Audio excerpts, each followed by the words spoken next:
Hello and welcome back to Daring and Doing.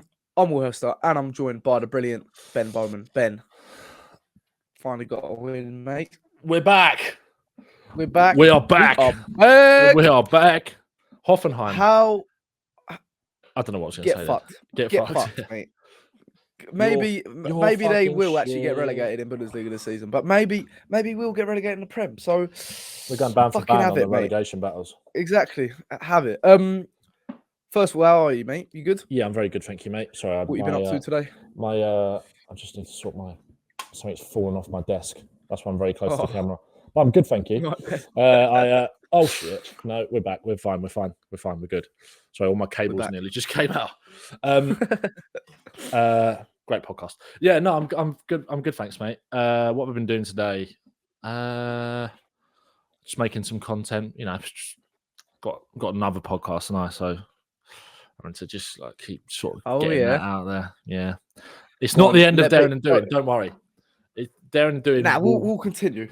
Yeah, it continues on. Also, it's not a Spurs podcast anyway. But if people do want to go and follow it, me and Seb Martin, who's been a guest on this pod, twice, I think, have started a podcast called FC Bottle Job. It's not a Spurs podcast. I don't know how clear I can be on that, as if it wasn't clear enough already in the announcement video. But yeah, it's up on all platforms and stuff like that. First episode Monday, we're just going to be reviewing the Premier League and stuff like that. So give that a follow. Nice and then I just forward to it, mate. Yeah, I had some chili con carne for lunch, left over from the other day. I'm having that for dinner, mate. Are you? For dinner. Leftover. Come on. Yeah, I know, mate. I love Look at the chemistry, mate. Mate, we're playing on we've got a perfect link right now. Yeah. No, yeah, green. Green, exactly. Yeah.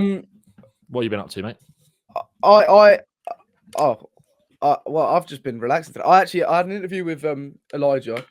Yeah, what was that? What was that about?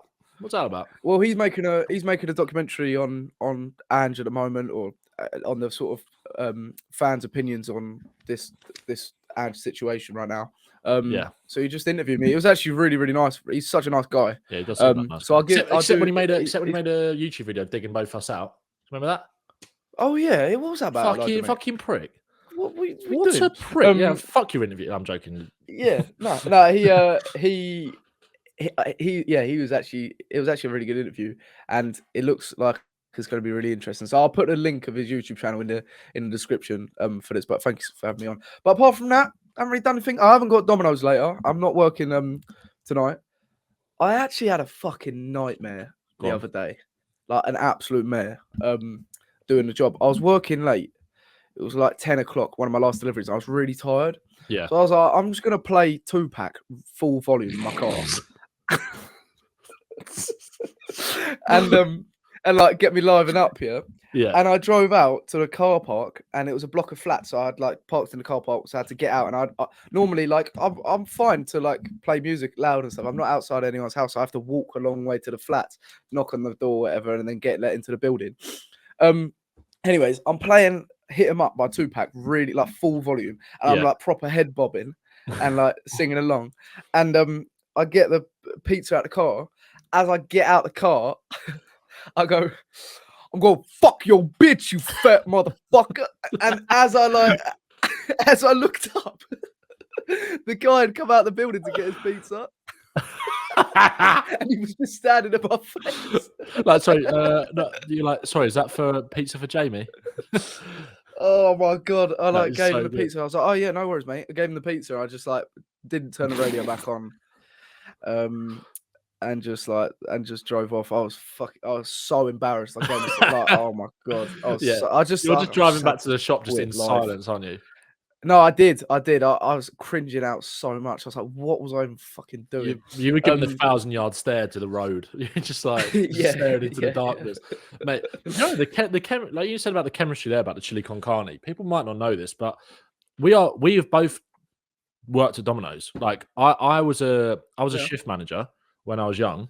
When I left, when I was at school, I had like part-time job there, and became like a manager. And then I was in COVID. When I got made redundant from my job, I had like a few months off, and then I needed some money. So I was just like, I went and worked at Domino's as a driver. Driving, it's actually all right. Like the shifts are shit. Job, mate. The shifts are shit, but like they are like, you know, in terms of the days and stuff like that sometimes. And when you have to do like closing shifts and stuff, like it is crap. But like drag. The actual doing deliveries is class. It's so good, and so I literally play music or I listen to football podcasts and stuff. And do you know what I'm going to be listening to Monday night? FC Bottle Jobs. All right, Yeah, maybe. So you're like, no, right? the extra. We're polyamorous.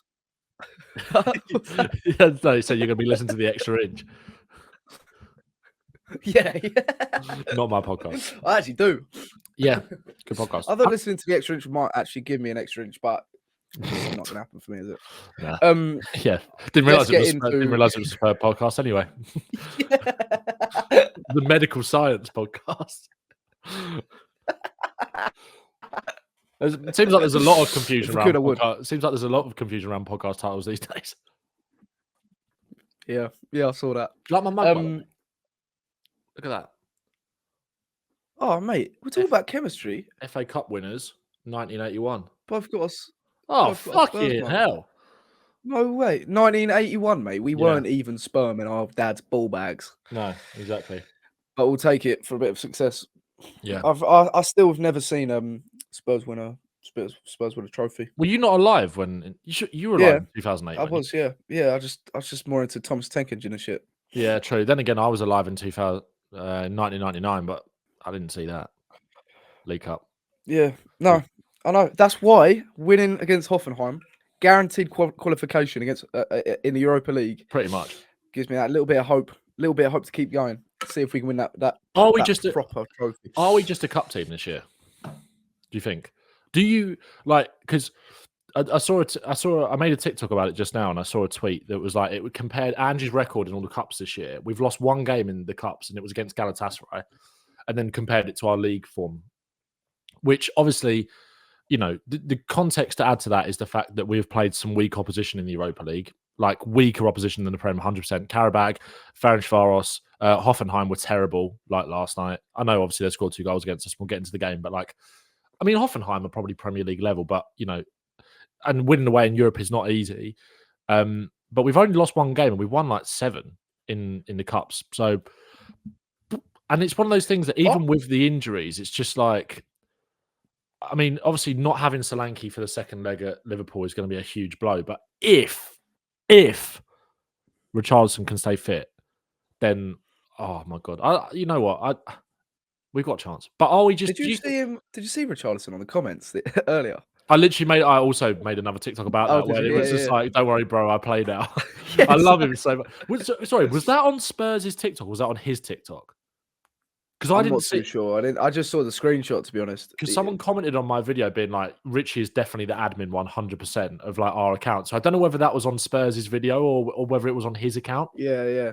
I know. Yeah, but if you're Solanke seeing that, did you take it as banter or are you like 100%? Yeah, 100%. I think you take it as banter. Yeah. I think if you're Solanke, despite how you're safe anyways.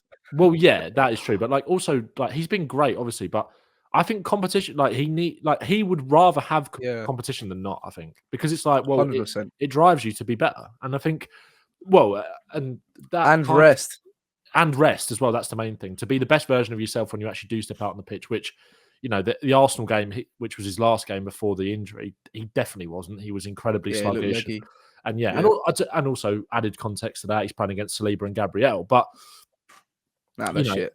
They're shit, they're fucking shit. They're shit, mate. But yeah, we could just be a cup team this year. I like that. I like the idea of that. Do you know what? It's more exciting because there's more jeopardy. Yeah, 15. If we lose, we're out, and if we lose in the Prem, we're slipping dangerous. We're getting in the danger zone. So yeah, Leicester at the weekend though. I quite like that. It's quite exciting. If we're gonna be shit, being a cup team, being shit is like the perfect mix, I think. Yeah. What would you genuinely do if Spurs won a cup treble and finished 17th? I'd be so happy. I would be so happy. What, like the Champions League, FA Cup and Europa League? Yeah, where you finished is irrelevant, mate. I would give my third nut to just get 1 trophy. So if I can get 3 and still be in a Premier League, I don't even know what I'd do. Unspeakable things, mate. I would. Yeah, I would as well. I'd take 1. I'd take 100%.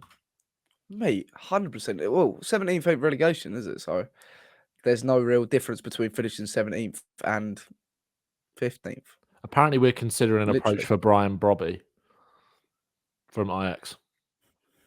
Good progressive deal, that. Who said that? Fabrizio Romano. Not the Bumba that I wanted. I think it's one of those things Paul where O'Keefe said it as well. Oh, Paul. Paul, why are you fucking letting us down like that? I think it's like Spurs have asked for the conditions of the deal, but West Ham are in talks, is what Fabrizio said. So we're battling West Ham for a. Do you know what? He kind of makes sense a little bit. He's got a really good leap. He's good in the air and he's quick. So I guess for like a pressing striker, 22. But is he technically good enough? I don't know. Is it a loan as well? I'm guessing it'll be a loan. I'd imagine so. Know. I haven't really seen enough of him, to be fair. We'll get into signings and stuff in a bit, but like that's literally just broken like right now. Yeah, well, before you've seen this, there'll probably be a talking transfers on Brian Brobbery. Yeah, Brian Badondi from Facejacker. It's a bit, it's a bit too soon for me to sort of process that. I need to sort of like think about it. I don't know too much about him. Apart from that, he's a bit of a cheat code when he's starting out on Ultimate Team on FIFA. Yeah. But let's get into mate. Finally, a bit of fucking action. Yeah. Business. Let's get into Hoffenheim then. I didn't actually watch it. It's the first win that we've had in ages, and I was at Domino's singing, rapping to Tupac. Can you just do like an all you need to know breakdown? I know you got a video coming out probably before this as well. Yeah, but just an all you need to know breakdown of the Hoffenheim win, the good and the ugly. Well, I think bottom line, all you need to know is we won. That's all that kind of matters from yesterday. But and again, like the video on my channel, I find it really like with the videos that I'm doing, I'm finding it really hard to analyze the games properly at the moment because it's just like how in depth can you go with the players that we've got available? Do you know what I mean? It's like we know what the problems are and we know what we're still doing quite well. But I'm still going to do a video. It's probably just going to be more of a emotional reaction rather than anything too in depth because I think you look emotional, mate. I'm with you. You look emotional, mate. I'm getting emotional now because they're top. They're top, and we'll be fine. But yeah, no, he played really well in the first half. Gave up chances still. Brandon Austin had to make a couple of decent saves, but Hoffenheim was so open. It was like they're a mess at the moment anyway, which made this game a little bit more nervy than it should have been going into it. Even though we could be playing the team. Well, yeah, we know what it's like. I'd feel less nervous going and playing against a team that's won 5 games in a row. You know what I mean? It's just that's who we are, Mike. But scored very early on. We had a chance just before Maddison scored, I think, as well. I can't remember who it was. But Maddison scored in like the first 5 minutes. It was a great goal. Like that, I tweeted it literally as soon as the goal went in after he scored. I was like, he's been threatening that goal so much this season, Maddison. Like, there's been so many times I've spoken about it in videos.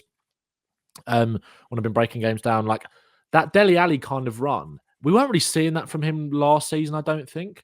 Like, obviously, like I think where he was playing more as that kind of out-and-out 10 last year, we were kind of playing with Basuma and Sarr in that sort of pivot, where this year it feels like he's been playing just a little bit deeper because naturally teams have been sitting back a little bit against us in the second year of like handball and teams trying to figure us out and just sit in. There will be games that he won't get that space in behind, but naturally he's kind of starting from deeper positions a lot of the time. But Hoffenheim were playing quite a high line, and I think Maddison's movement in behind just like that, he spotted that opportunity, and he's done it a lot. He has done it a lot, and it's a great ball from Porro, who and Maddison said it in his interview after the game. Like, I know Pedro's got that in his locker. Like, it's a very similar ball that he played over the top for Solanke for Bergval's goal, wasn't it? And obviously for the Solanke disallowed goal against Liverpool. There was one against Man United where Solanke missed the 1-on-1 where he did an identical pass over the top like that. He just missed it. Oh, Old Trafford. Yeah, Old Trafford. Yeah. It was a brilliant ball. He's so good. He's very good at that. So Maddison makes the run. Great touch, great finish. We were ripping them apart. We should have been 4 or 5-0 up at half time, but they were incredibly open and poor defensively. Like I said, they did have their chances. Sonny's first goal, the 1-on-1, like it wasn't convincing at all. Like it wasn't. But the second goal, the way he took that, or his second goal, I should say, was brilliant. Absolutely brilliant. And to be fair, Sonny wasn't great in the game yesterday. He was better, but again, he's been afforded more space, which we know he thrives in space compared to trying to get past players or break down low blocks, etc. He did look better. But his second goal, he finishes it really, really well. Defensively, I thought we were pretty all over the place in the second half, and that the goal was 100% coming. Obviously, they had the penalty that was overturned, which was, I can't believe that was fucking took atrocious that long. Yeah, brilliant goal and fair play again. Like Brandon Austin, fair play to him. Like it's actually really good goalkeeping. Like gets his hand like cleanly on it first. Like that, you could tell straight away by the reaction of him, even when the ref gave it. It was like, I don't think this is a pen. Like when you're watching it in normal time, you think it looks like he's probably just cleaned him out. But his reaction was he was so adamant that it wasn't a penalty. And then when you see the replay straight away, it's like he literally gets there first. So he did well there. Obviously, their first goal is, a goal that we've conceded quite a lot on the counter attack and a little overlap past our fullback, ball across the 6-yard box, and it's in. And then we regain the lead. The second goal is, cross to the back post. Someone runs onto it and scores. The actual defending in the lead up to the goal, the chance that led to the penalty was atrocious. It was like so passive. But again, I don't want to be too hard on, like, you have to call it what it is, obviously. But like it's really hard to, we are defensively really fragile with these players at the back at the moment. But it kind of is what it is, isn't it? It is what it is. And maybe Ange needs to change that and make us a little bit more solid, especially when we go 2-0 in front. It also felt like because Richarlison couldn't play more than 50-odd minutes, he came off early in the second half. We just didn't really have an out ball. Son went through the middle. And Son, again, like I said, really pleased for him yesterday. But playing up front, like, he was never going to win anything against those Hoffenheim defenders. Couldn't hold the ball up. And he eventually came off. Yeah. And Lancashire comes on. But by that point, the game was kind of, sort of coming towards the end. And we weren't under as much pressure at that point. I think Lancashire came on for Son, I think, at 3-1. So Son played a good chunk of the game. And it just felt like we couldn't really get out and hold the ball up and go. But yeah, there was poor bits, and I think it's one of those ones where I think you just have to take, as much as people were going to say, well, you can't just paper over the cracks and you can't just hide from the bad bits. We've been so bad for so long where it's just like, I think when you win a game like that, you kind of just have to give the credit to the players for getting through it. And it wasn't like we got lucky. We deserved to win the game. We just made it more difficult for ourselves than it should have been. So, yeah, just pleased really. And pleased for the players that stepped up and scored the goals, because they've been getting a lot of criticism recently, and fairly fair enough, like rightly so. But they got us over the line. Yeah, and I guess when you're in a slump as bad as us right now, a win's just a win, isn't it? Like you're not gonna have a convincing win. Normally, you have to have an actual sort of a realistic trajectory. You grind out a win like we did, and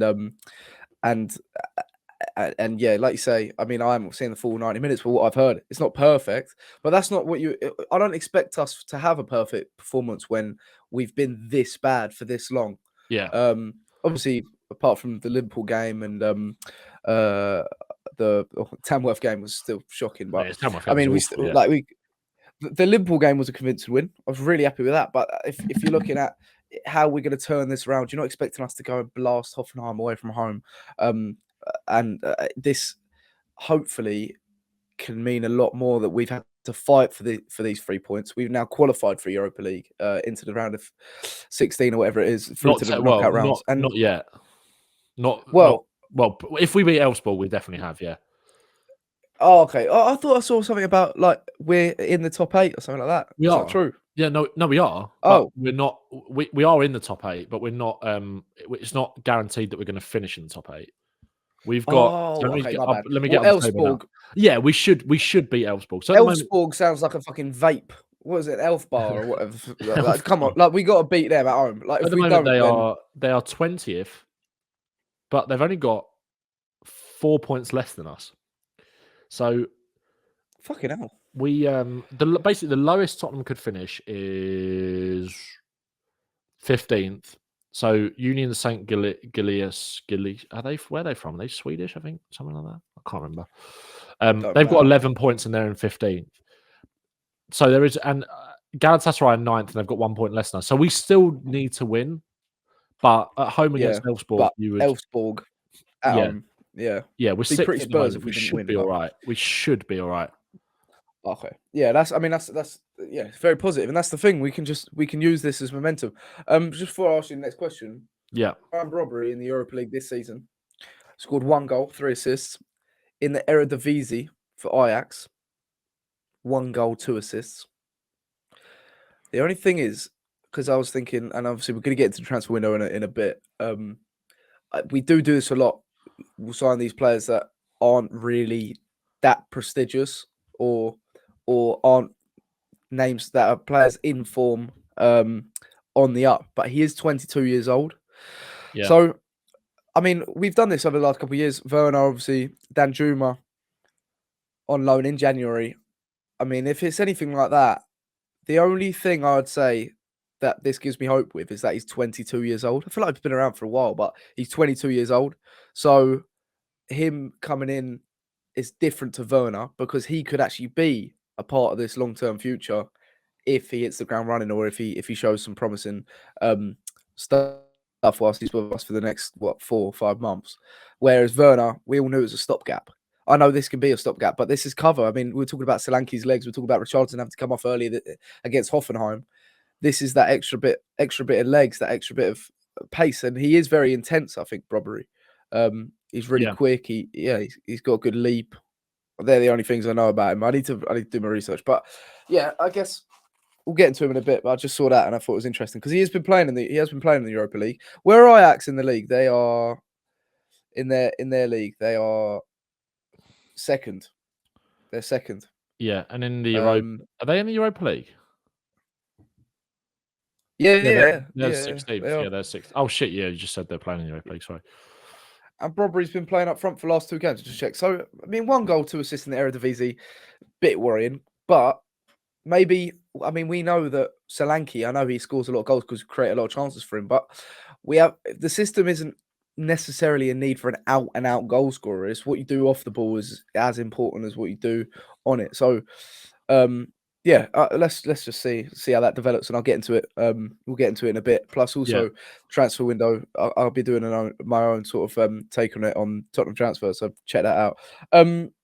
How crucial do you think this win is then in terms of momentum going forward and getting out of this slump? Because obviously we've got Leicester, and we're going to get into Leicester, but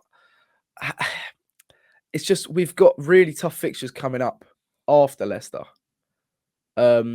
How important was this win just before? Because obviously we could be tired. We played a strong team. That was the only thing we could do, play a strong team. And then we have to go. It's a home game, but we're playing against Leicester, who have been prepping all week for this one game in a relegation battle. Yeah, this means everything for them. How important was this win in terms of momentum?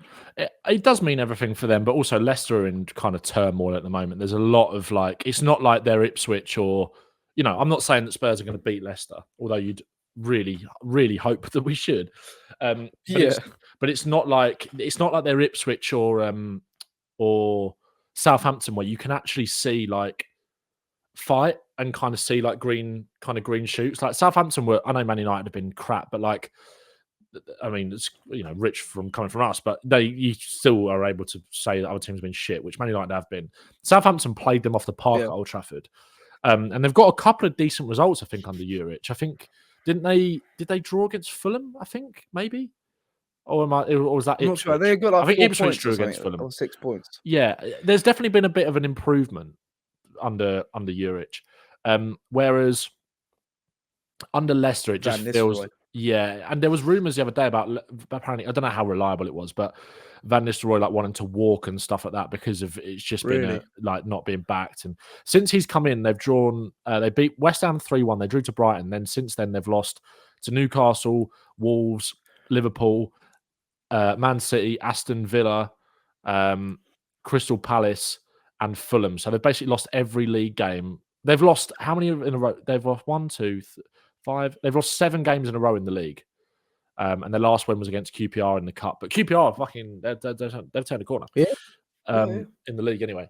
But yeah, I swear the fans were saying about Van Nistelrooy, like jeering him and saying like you don't know what you're doing or something like that. It feels like they are in real kind of turmoil, which again makes me nervous.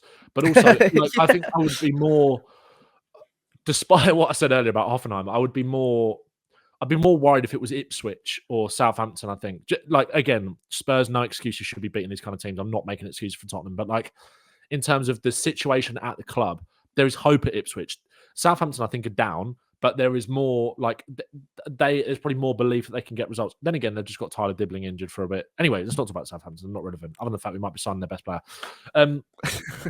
But I think in terms of, to answer the original question, I think it's hard because it's like, you know, you see the players' Instagram posts after the game. You see Maddison's interview, which I thought was really good. You see Ange's interview, which I thought was really good, and kind of saying about how, like, I'm really proud of the lads. They should enjoy this one. Winning away in Europe's not hard. We've got, you know, Ange's press conference today, again, I thought was really good, kind of just on the nose about the injuries. He was like, he got asked about what are the biggest problems at Spurs, and he was just like, I can't remember exactly what the question was, but he was just like, it's literally just injuries, mate. He was like, and he kind of had a dig at, like, he had a bit of a dig at some of the reports that have been written over the last few days. You know, there was that stuff that came out in The Athletic yesterday about the medical team and all that kind of stuff about the Chelsea game. Ange was just like, you don't have to listen to anonymous sources. You can just ask me what the problem is. It's injuries. Like, I guarantee you now that I feel like we're in a much better place than when I took over. And look, we're not, factually, in the sense that we are 15th in the league, and he has got to remember that. And I'm sure, look, I don't need to say that because he knows that more than anybody. It's not good enough, and he has to take responsibility. But we're saying the same things all the time, regardless of whether we win or lose or not. It's his responsibility to turn it around. I still genuinely do believe that the club is in a better place. The club is in a mess right now. It is really a mess in terms of, like, the lack of signings, the contradictory communication around we're going to back Ange, but we're not actually doing it. All the leaks that have started to come out, again, read as much into that as what you want. Is that just easy clickbait because Spurs are in a real crisis right now? Is that really easy journalism from Sammy Mockbell, who wrote that big article the other day talking about the training? And the thing is, Spurs fans will buy into it and lap it up. And I think there's probably an element of truth in maybe some of it, but, like, because we've heard all of this all before, you know, it's easier to believe it again. Like, with the players are getting sick of the training and all that kind of stuff. But I think one thing that's clear is that, like, despite how disjointed some of the performances have been, I do think these players do care, and I do think they want to, like, and I don't think Ange's, you know, Everton was so low that I feel like some people, and I did, like, I think we all did a little bit, was like, that's probably him gone, and I think maybe he has lost him a little bit. Is he going to turn it around, kind of thing? Winning games of football makes you feel instantly much better. And again, how much should that influence your opinion of what you actually feel about what's going on?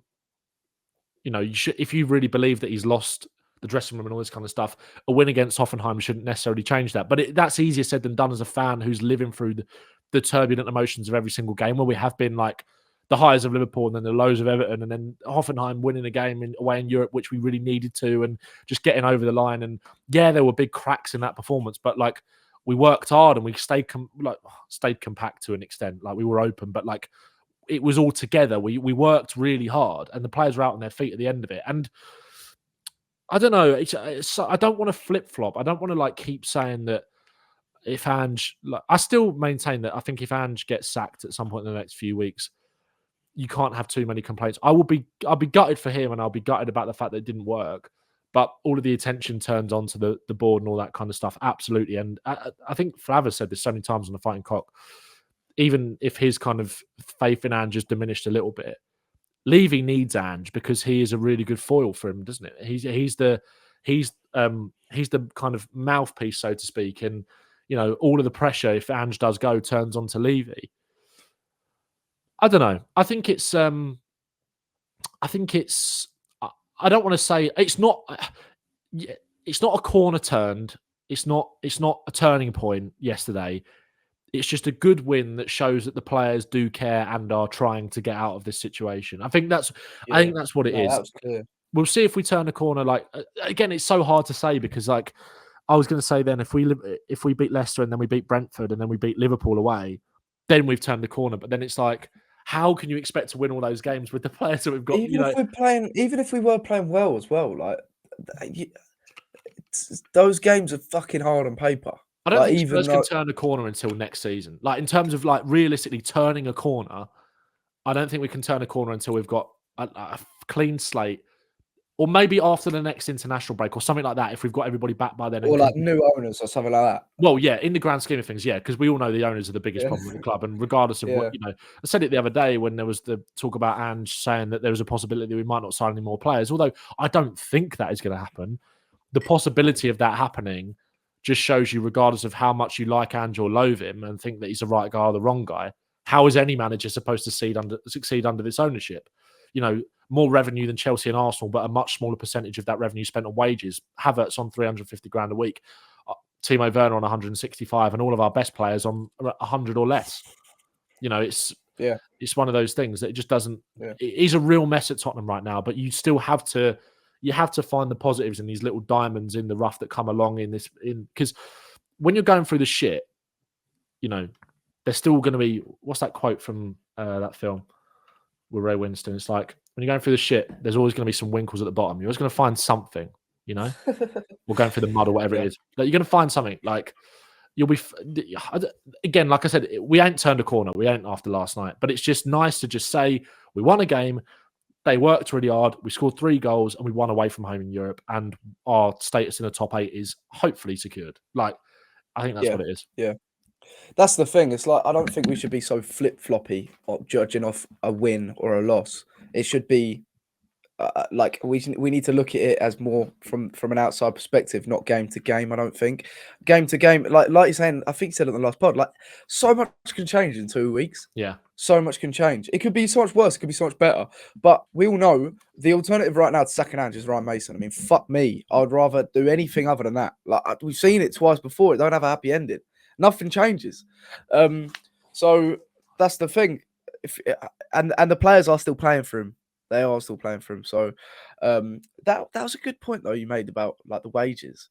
How are players in the future going forward not going to see Spurs as a stepping stone? How are we never not going to be a selling club if even our wages don't match like Nottingham Forest's, etc.? If you're a young player coming to Spurs, you're on 80k a week if you're good. Yeah, you're not going to get past 150k. No way. That's the max. A big team, you're guaranteed trophies plus pay rises. Like, how are you gonna see Spurs as the be all or end all? We are never gonna be that club with the wages like that. There's no good real factor to having low wages apart from a business end. Shows where the priorities are. We all know that anyways. But yeah, how much more confident are you going into the Leicester game then? Because I mean, I just thought about fucking Harry Winks and Oliver Skip wanting like the game of their lives. Jamie Vardy always manages to score against us, like it's inevitable. But how fundamental could 3 points be for Ange turning this around with sort of players coming back and potential transfers? Obviously, with that Brobbery news like coming through, potentially him coming in, maybe a defender, fingers crossed. But I feel like we're fucking in dreamland. But that's the thing. How fundamental could these 3 points be in just giving us that little boost? Because we know how much of an impact a win can be, 3 points can be, and in alleviating the immediate pressure. Because I was saying this earlier, I feel like the fans are split on Ange Postecoglou, but also the journalists are split on Ange Postecoglou, and journalism in articles has a massive influence on how we feel about the current situation, because they're insights. But actually, what's funny is that normally where a manager is in this much of a rut, it is all out hit pieces on him from all the journalists. Yeah. But funny enough, the journalists that sit in the room with him day to day, the Dan Kilpatricks, the Alistair Golds, they have his back. They believe in him because they're seeing him at face value. Yeah. What he's saying. And the problem is as well that sorry to interrupt you, but like that what really irritates me is that then the way that people perceive that is then they're just writing puff pieces and just like they won't say anything bad about him, and it's like no, well, it's actually like you said there, like these journalists like Alistair Gold and Dan Kilpatrick, they're spending more time with him, and they have criticised Ange. Yeah, But I course, think yeah, they have a you have better to. recognition of what the bigger problems actually are. Whereas a lot of Yeah. journalists, they feel like they've got Postecoglou by the balls and they know how to wind him up. That they're going to Yeah. go like, I didn't think he covered himself in glory at all after the Everton game. I thought the way that he answered that question on Match of the Day or the BBC Sport reporter was poor, and I've defended him a lot. And I actually think even like Vince Regari was saying that, like, this is a guy that wrote a book on Ange and was like, even I thought that was poor. He was like, he has a problem of Ange does have a problem sometimes of answering completely fair questions in a really prickly, unnecessary manner. Bit touchy, isn't he? Bit touchy, Oh, manager. little bit touchy, But for the most part, I think the problem is that there has been so much lazy, patronising, unthoughtful, unvaluable journalism around Spurs and Ange in particular, because we said it when Ten Hag got sacked. He's the one. They're going to go for him. They're going to go for him. There's so much lazy shit out there. But like you said, the journalists that actually have thought and spend time with him, even like I think Jonathan Liu from The Guardian has wrote quite a lot of good pieces about Spurs, being like, well, actually, yes, you can say Postecoglou is at fault for this 100%, but these are the wider issues, and nothing's ever going to change. Levy's getting heat. Yeah, exactly, and that's good. Like we've said so many times, I don't know how much we can sound like a broken record about like Postecoglou is not blameless and has to take responsibility for us not winning football matches, regardless of the fact that he's got 2 players or 29. Like, he's the manager. That's not to say that the injury situation doesn't matter. He has to take responsibility, and he has taken responsibility. We've just not seen the consistent change yet. But then again, that is not helped by the injuries at all, and also lack of adaptation and lack of solidity, which comes from the playing style, of course, obviously. But it all boils down to the bigger issue being about what's above him, and But sorry, carry on. I just wanted to say that because these journalists, like you said, they spend more time with him. But it really irritates me when people just go, Alistair Gold works for, he gets paid by the club and all this shit. Do you know how embarrassing that is to say shit like that? Yeah. Yeah, no, it's, I mean, but then the general media, the general broadcasters, they have to run these narratives, and once they make their mind on someone, they come out aggressive, and they could beat like what we've seen every time Ange does win, they'll find a problem in it still. Yeah, the Man United game was the prime example of that, wasn't it? In the cup, we just beat them in the Carabao Cup. Yeah, we nearly chucked the game away because of like stupid individual errors, not because of the fact that we're too gung ho. It was absolute bollocks. It was quite frankly just wrong. Yeah. So, I mean, I just brought it up because it's interesting, isn't it? Because normally there isn't this dividing with journalists that they come after a manager in unison with hit pieces, usually when they deserve it. And now I'm not saying that I don't think Ange Postecoglou is going to turn this around. I'm pretty adamant right now that it will end in the sack, because one game doesn't change anything. Even if we beat Leicester, it still doesn't change anything in the grand picture. But it's just positive, and there's positive sides. It's not dead and buried yet because the players are still playing for him. So, are you confident? Are you more confident now? Obviously, I mean, that's a bit of a stupid question. Of course, you're going to be. We just beat Hoffenheim going into Leicester, but like. It's so fundamental that these 3 points are that we get these 3 points at home, because we are in a rut, and obviously without beating Hoffenheim, we wouldn't feel that confident going into this game. I don't think we know Spurs, we understand the situation, but then obviously because of the importance of this with players coming back, transfers. This could be a massive booster for Postecoglou for his time and for his managerial status at Spurs. Yeah. Sorry. Yeah. Leicester is massive. It is massive, and it naturally, obviously, does make you more confident going into the game. But quite frankly, these are games that should be winning. We should be winning anyway. And like you said, one game doesn't change everything, but it's a bit. I think the best way to describe it is that it's just a bit of respite. It's just a bit of respite from all the shit that's been going on, and we shouldn't get too carried away with it. But it's also like I said earlier, it's just a good indicator that the players are like. It would have been really easy for us to don't get me wrong, we could have folded yesterday, but it would have been really easy for us to lose that game. But ultimately, we didn't, and I don't necessarily want to hear the negativity right now, because it's just let's take it one game at a time. Let's just take it one game at a time. Will Ange turn it around? Who knows? And like yourself, I understand why people are like, don't believe in that. Whether that's down to him or down to circumstances also outside of his control. I think it's a multitude of factors that we've spoken about so many times. But yeah, this doesn't change anything about how I feel about necessarily what's going to happen this season. It's just that it's just good to win a game of football. And if we can win another game of football on Sunday and create a little bit of momentum and go to Brentford with maybe Romero in the team, with Van der Ven back in the team, and go and get something there potentially, like, you know, obviously they're so tough to beat at home. There's been two teams that have outplayed them this season at home, and that was Liverpool and Arsenal, and that's kind of obviously expected. And they will look to hurt us and exploit us 100%. They'll be confident going into that game, but let's just take it one game at a time right now. I think is the best way to approach it. Yeah, like you said, there's a bit of just breathing space. Yeah, just that's relax. exactly. You can just and revel in that win. We've won, so let's stop this sort of, because even when we've won, and I get it, but there's elements of the fan base, and this is inevitable, even if we probably won the league, that are looking at the negatives, or Son scores and they're almost a bit spiteful that he did score. And you're going to get this. We're in a shit situation, but look, we've won a game. Let's just take a breath, go to Leicester. Maybe we can win on the 2 on the bounce. Maybe we can win the league. Let's talk. Maybe, mate. Brobbery's going to come in, hit the ground running. He scored 1 goal in the Eredivisie. He scores 2. He's doubled his figures. So, do you know what I mean? We had a few questions about the transfer window. So Mark Bennett on Twitter says, "Does January is a tough window?" Quote, like, question mark. Yeah, I saw this question. Like, yeah.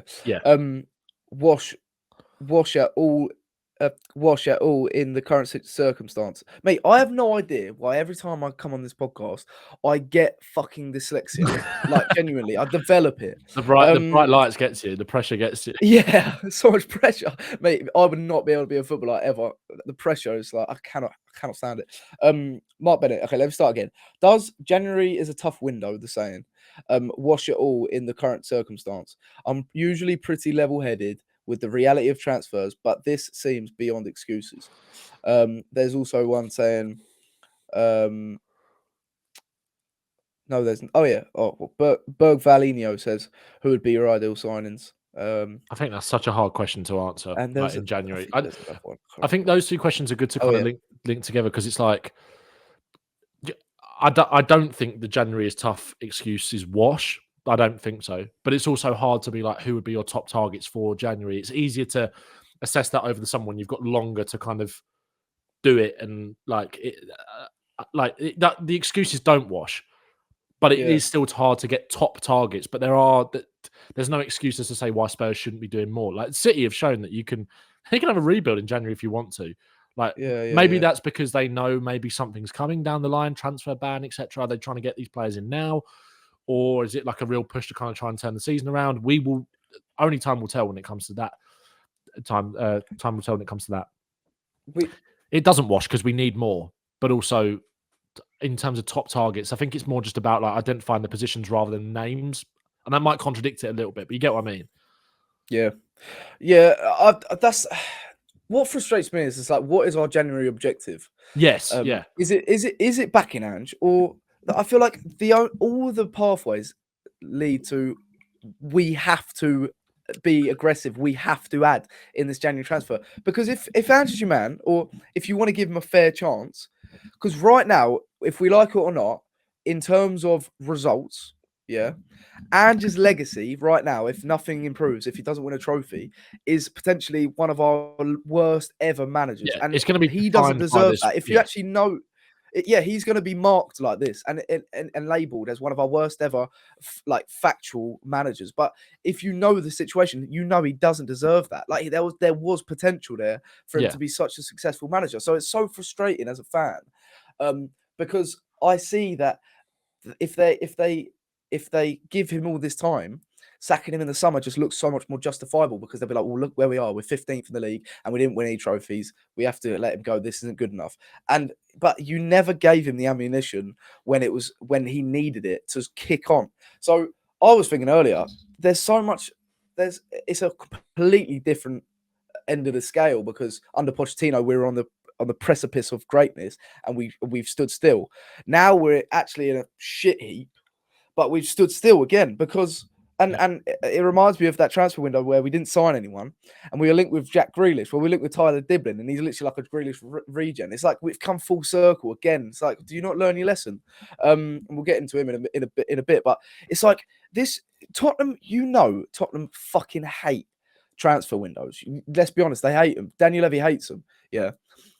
Because I feel like they get all overwhelmed. Like, oh, it's so tricky to get. Oh, like it's so tricky to get to sign it. They're signing in the door. Like, oh my god. Well, the summer's going to be massive. You're going to need to add so many more players because the current squad isn't good enough and it doesn't have the right depth. Yeah, and what's worse is that Romero's probably going to leave in the summer. If we believe what we're hearing, Romero's looking out the door, looking for a way out. So that's another hole a really, really crucial hole that you have to fill.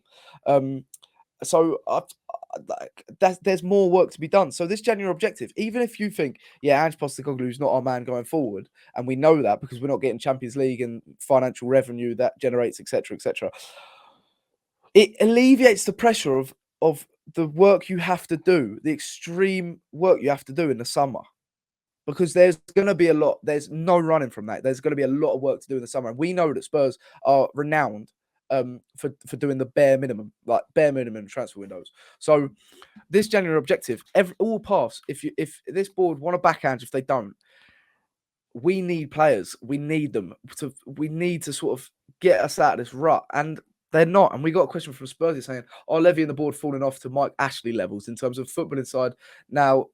In terms of football side now, even after seeing the players fall into the ground and still not getting the help they need and just watching by doing nothing." That's what it feels like. And I know we're linked with Brobbery and like today, we've just heard that, but even it's not going to be enough. That's not going to be enough. We need another defender.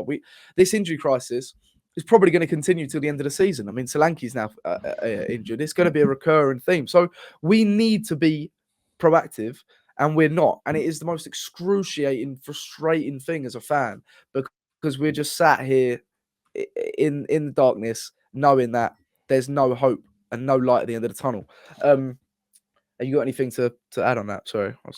Yeah, no, I think you're right. In terms of the injuries, obviously, we've spoken about this before, but it's like it's hard to get excited about the players coming back when the players that are playing right now are playing in the red zone, and they will probably get injured just before those players come back. And the players that are coming back and going to have to play more football than they should do because the players that will then become backups to them will be injured as well. Obviously, you can't guarantee these things, but that's how Tottenham's season has gone. And yeah, kind of bad luck. Also, mismanagement at times, but you don't need to keep going over the issues because we've done that to death. Yeah. But yeah, it feels like this season could just potentially be that never-ending cycle. I don't know. You're not. It makes it really hard to kind of like just even to get excited for the cup games and all that kind of stuff because it's just like how you. I don't know. Yeah, I think you're right. I think the negligence from the board has been incredible in this transfer window, but they've caused their own problems. There's a lot of people saying like, would you reckon they're potentially preparing to sell the club because this is classic what teams do? They'll reduce the wage bill so much they won't invest, so that the other owners can then come in and they've got kind of more. The club's basically in a better place to sell it if it's got a lower wage bill. But we've had a low wage bill for so long, like that's not really changed. That's just how Levy and Enoch want to operate. Because they don't want to be ambitious on the football pitch. And it's almost like the club needs something drastic to happen, like relegation. I'm not saying I do not want to be relegated. I'm not saying that. But like it's almost like the club needs that for them to realise this is what you deserve and this is what you've done. This is what you've done. Like, and then that seems like the only way that things might actually change.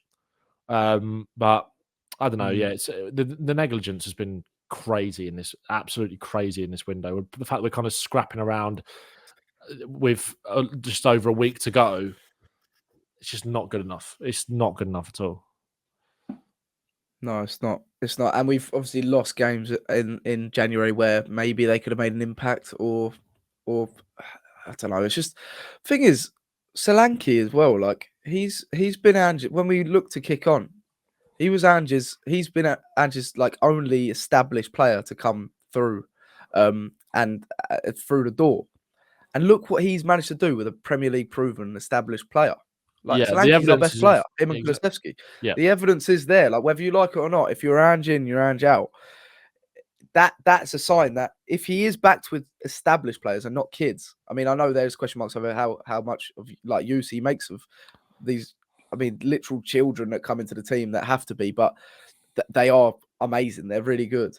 But look what he can do if he is back. So it's just like it's just another letdown, another fail, and it's just so depressing. But I was just reading some of the actual reports on Brian Brobbery. Here's what Fabrizio Romano said. He said, understand Tottenham have also asked for Brian Brobbery loan deal conditions. He's one of the options being considered, while West Ham are already in direct talks with Ajax for loan plus obligation. West Ham remain in contact. Spurs also made an inquiry to be informed. To be informed? What the fuck does that even mean? We got a question from Matt Sappola saying, he was saying, "What's your like favorite terminology for the transfer window?" It's like to be informed, monitoring. We're monitoring the situation. Like fucking hell, how many times have we heard that? Paul O'Keefe has said Tottenham are considering an approach to sign Brian Brobbery from Ajax and have investigated the possibility through third parties. I mean, considering an approach as well. It's like, I mean, I do think this may have legs. But I mean, if you're Brian Brobbery, so I just saw John Bass's tweet about daylight robbery. Yeah, 1 goal in 17 games, daylight robbery. Very good. If you, I can't remember what I was going to say, but what was I going to say? Oh yeah, if you're Brian Brobbery, would you choose West Ham over us? They're above us in the league. They got a new manager. They got a little bit of bounce. I don't know. Yeah, but he's not someone that fills me with a lot of confidence. It just looks like another short-term fix. If it's even going to fix us, just a body in the door.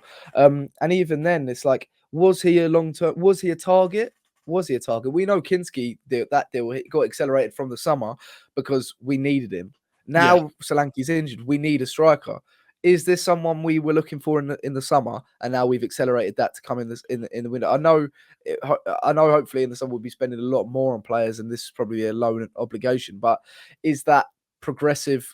Is that progressive thinking? Is there a contingency plan there? It doesn't look like it. Just looks like the same shit we do every single January. But I'll judge him when I see him, and if it does sort of actually happen. And obviously you'll probably do a video on it. I'll look him up and search him up and do a video on it probably tonight.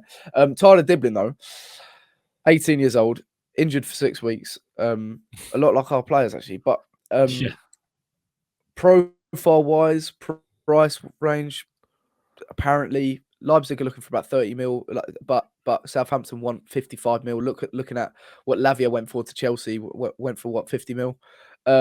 Let's say 45, 50 mil. I reckon that's a reasonable deal. Do you think that's worth it for an 18-year-old like Tyler Diblin? If you're looking at profile fit and also direct impact, because I mean, a part of me feels like he'll sign and then get loaned out again if that's the deal we make. Maybe we sign Brobbery now and then but use funds to sign Diblin, but then loan him back to Southampton for the remainder of the season. But do you think that's justified? Obviously, Pletigo has been generating this through his journalism, and he's been the one sort of talking about him going over to Leipzig or Spurs. Sky Sports have said that Southampton are reluctant to let him go, etc., but Spurs are monitoring him. How exciting would you be if we signed Tyler Diblin? Really excited. I mean, obviously, I think we need. The problem is the age profile of the squad needs sorting out. Then we can't keep signing 18-year-old players. However, I really rate Tyler Diblin, and I think it will be an opportunity missed if we don't sign him. It's just that we need to do more on top of that to actually be able to create an environment for these younger players to actually develop better by having more experienced players alongside them, and also improve the quality of the first team. You know, like we've done with Solanke, etc. Like there needs to be more signings like that, more 24-year-olds, more 25-year-olds to add that will peak in 2 or 3 years' time that are ready now. That needs to happen. By the time that Archie Gray is 23, these players are 28, 29 in their peak years, basically. Prime, yeah. Same as like Bergvall. And when Dibbling is 23. You know, you've got a player, you've got the bulk of that team is 26, 27, ready to really kind of compete. Dibbling is a fantastic talent. Like, I think the idea of like Moore and Dibbling as our wingers for the next, you know, in 3 or 4 years' time is because what you've got is one thing we've spoke about a lot with Tottenham is that lack of variance in winger profile. Dibbling is super direct. I also think he's a good. Well, obviously, hope Kulusevski doesn't leave, but like in terms of a rotation option, if Kulusevski's still here next season and Ange's still here in terms of playing centrally as well, I think Dibbling can do that. I think his central progression is really, really good. Picking up the ball, he's not skillful necessarily. I think he can be skillful, but what I just love about him is super, super direct and will take on men. He's kind of similar to Brennan Johnson in terms of how he'll run in like straight lines a lot of the time. But Don't want him. No, but like he's a much better ball carrier and he will go past people, but he will often drag people into more central areas. He's brave to take people on and shoot, whereas Johnson is probably quicker than Dibbling, and also he just slows everything down. He's not got blistering pace, has he? No, Dibbling has got the Kulusevski thing of being able to drive through the center of the pitch, and has got end products off the back of that as well. And if you've got Moore who might stay a little bit wider, but then come inside and actually create from that left hand side. Is Moore and Dibbling not quite similar though? Are they not quite similar profiles in terms of wingers? Because I mean, neither of them have got blistering pace, but they're both very progressive and direct, and the progressive carries are incredible. Yeah, again, they don't really use more creative pace or skill. No, that's true. I think they're just yeah, that is a good point. But I just think in terms of, I don't even think it's necessarily about pace. A lot of the time, it's not. Obviously, no, like if you want to play transitional football that we do sometimes, obviously you want to be able to have that pace. But we're gonna under Ange, we're gonna find more often than not we're coming up against teams that are going to sit in against us. So I think having those two kind of players, about having one that is going to progress centrally, unlock that area of the pitch, take men on, win free kicks, shoot, get shots off. That's what Dibbling's really good at as well. And then Moore, who, like, you look at the quality of the cross that you put in for Richie against like a settled Everton block from that corner. All right, we took a corner quickly and took them off guard, but having that sort of creator, I think Dibbling would also thrive with like a more of a winger that more of a fullback outside of him that is going to go round. I think both of them would, because they're both inverted wingers, right? Yeah. But I like that kind of pairing. I like that. Put it this way, I like that pairing. Not right now, but I like that pairing a lot more than I like Son and Johnson. Yeah. Because that would be a mistake if we didn't sign him. Put it that way. But I think we need to do more. Oh, massively.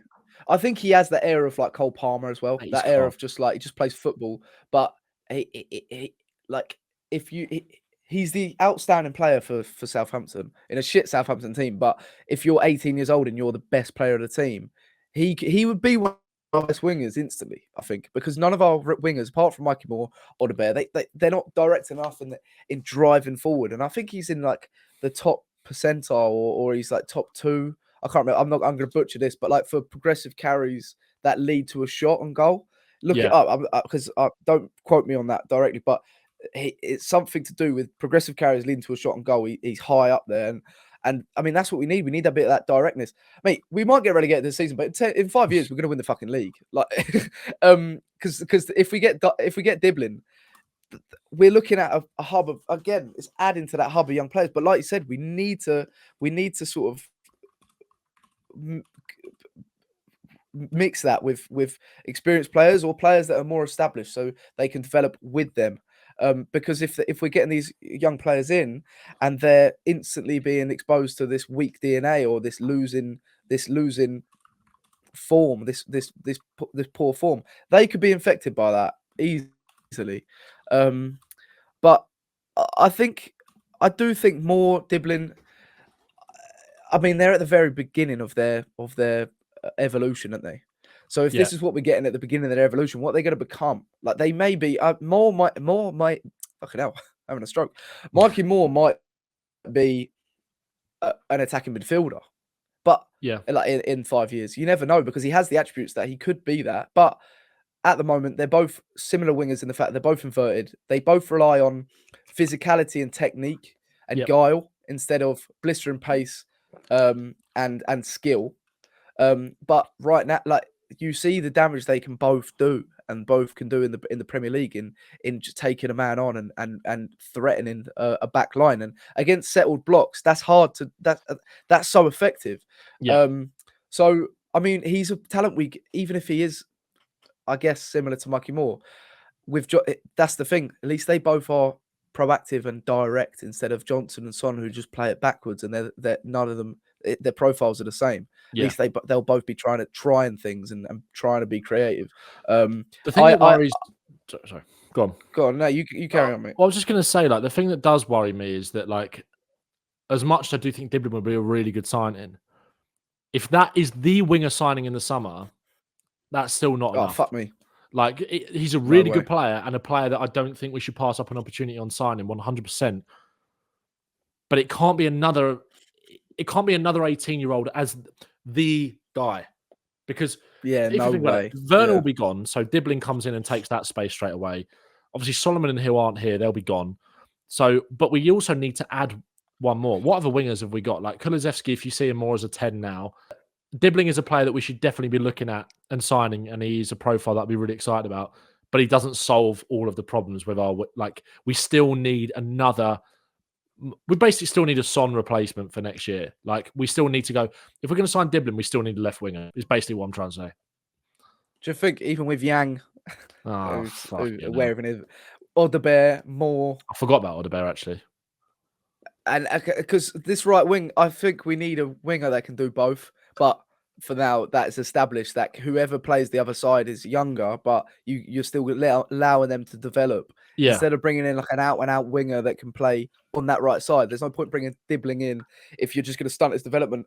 And also, I mean, I feel like this last year of Son is going to be still predominantly Son, especially when we're playing one game a week. Yeah. Is it like player, wrong time with Dibbling? Is that what it is? I think so, but I think it's a punt that we just have to do because he'll be at another club ripping it up. If you can get him, if they go down, you can get him for yeah, exactly. Also, if you can get him and he goes down for if you can get him, if Southampton inevitably go down for 30, 40 million, there is no excuse to still not go and buy another player. You could even, I'm not sure Spurs will do this because he's shown that he can be good in the Premier League already. That's been great. You could even loan Dibbling out for a year. Go and loan him to Leipzig. Yeah. Go and do that. Go and do that. Have a little freeway with Leipzig and Southampton. I wouldn't be against that. I wouldn't be against, like, as much as like I've got him, let's see him because he's another exciting youngster and we've seen that he can do it in the league. I would not be against loaning him out necessarily. It might be the thing is I don't know why I'm saying right player, wrong time. It kind of feels like that a little bit, but that's because Spurs have how Spurs act and the fact that we've not addressed the proper problems with like going and signing a quality winger. I don't know. Maybe Odebear will be. I really like Wilson Odebear, and I think we're missing him. I do think that, but we ain't going to see him back. And I fuck knows. I really like Dibbling. Is the bottom line. It's just it's hard to put all the pieces together to work out how much sense it makes. You get what I mean? Also, here's my prediction. Why the fuck are we signing Brian Brobbery and not signing a winger? I don't. That's probably. Why the fuck are we signing Brian Brobbery full stop, mate? It's shit. And again, yeah, I don't know anything about it. I think this is my prediction. Yeah. Fuck's sake, I've been playing. I've been playing around with this lip balm, and it's just spread all over my fucking hands. So stupid. What was I saying? Yeah, here's my prediction. We signed Dibbling. We signed Hutchinson. They're the right wingers that we go for next year. Because it fits this like Spurs vision, homegrown issues for the future. But also, if we finish 15th, our wage structure's shite. We have no European football. Are we going to attract the Semenyos, the Mbuemos, the Bakayokos? Are we going to be looking attractive? Probably not. No. Probably not. So but I feel like it's all about wages. It's all about reality. Wages. Exactly. It shouldn't matter where Spurs finish, really. Obviously, that plays a part in terms of like we're a Champions League club, come and play for us, whatever. It shouldn't matter. Like, it shouldn't matter that much. It's about the wages, and we've said this so many times. Offer them what they want; they'll probably still come because there is the prospect of an exciting project at Tottenham. You can convince people to come. Yeah, there is 100%. But you can only do that if you pay the money. Yeah, Dibbling and Hutchinson, are you yay or nay? Both of them. I don't think. No, I'd rather. No. I really like Hutchinson. I think Dibling's better, but I just. Yeah. I I'd wouldn't. rather that prestigious right winger that just comes in and instantly Yeah, changes it. Semenyo would be great for us. I think in terms of the pressing, in terms of the shot volume as well, like carries lead into a shot, driving up the pitch, Physicality, step up. He's got sauce. He's got technicality, he's physical. Just like both feet. Semenyo Yeah. would be. Yeah. I've always said it. Semenyo would be over. Like I'd much rather have Semenyo than Bowman. 100%. Yeah, I think so because he can play left wing as well. Play If someone's striker, being probably wank, play up front as well. yeah, I do think so. Wemo's just that player. I just look at him and be like, he would. I feel like he would. Whatever move he's going to make, he's going to be one of the best players in the league. Do you think? I think. Yeah, I don't know. I don't get this thing about being skeptical about Wemo. Like, I feel like it don't matter what system he's in. I feel like he's going to be incredible. But I get the fact that he's not suited for this Postecoglou system. I feel like say we have Iraola or something next year. I think he'd suit that. I wouldn't be opposed to that at all.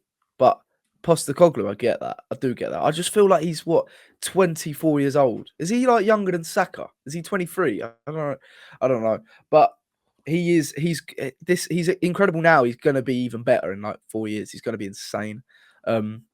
But it depends. I guess it does depend what system he's in. I'm not sure. We've only seen him playing for Brentford, really. So, but Semenyo, I'm with you in the fact that he would definitely suit this system better. He would instantly raise our levels 100%. And it's just, would we do that? Would we spend 50 mil? Fucking probably not. Anyways, no, it's a positive result. Beat Hoffenheim. Yeah, bit of a couple of rants in there. We're still in a shit situation, but we can go on to Leicester, make this shit situation better with a back-to-back wins. Everyone, thanks so much for getting your questions in. There were actually loads of questions coming in just for the pod. I think what we'll do is, especially in the next international break, we'll do a Q&A pod because all the questions were amazing. I was just trying to narrow them down into what my running order was. So thank you so much for getting involved. Everyone, hit the subscribe button if you enjoyed, or if you're still here, because we're so close to 1,000 subscribers. Yeah, come on, lads, pull your fucking finger out, right? Our 1 year anniversary is coming up I think we've like got March just like 4th over a or month. something like that. Yeah. So everyone, thanks so much. Thanks for getting involved. Up the Spurs, and we'll see you after the Leicester game. Take care. Dark charge back. Up Spurs. See you later, Ben.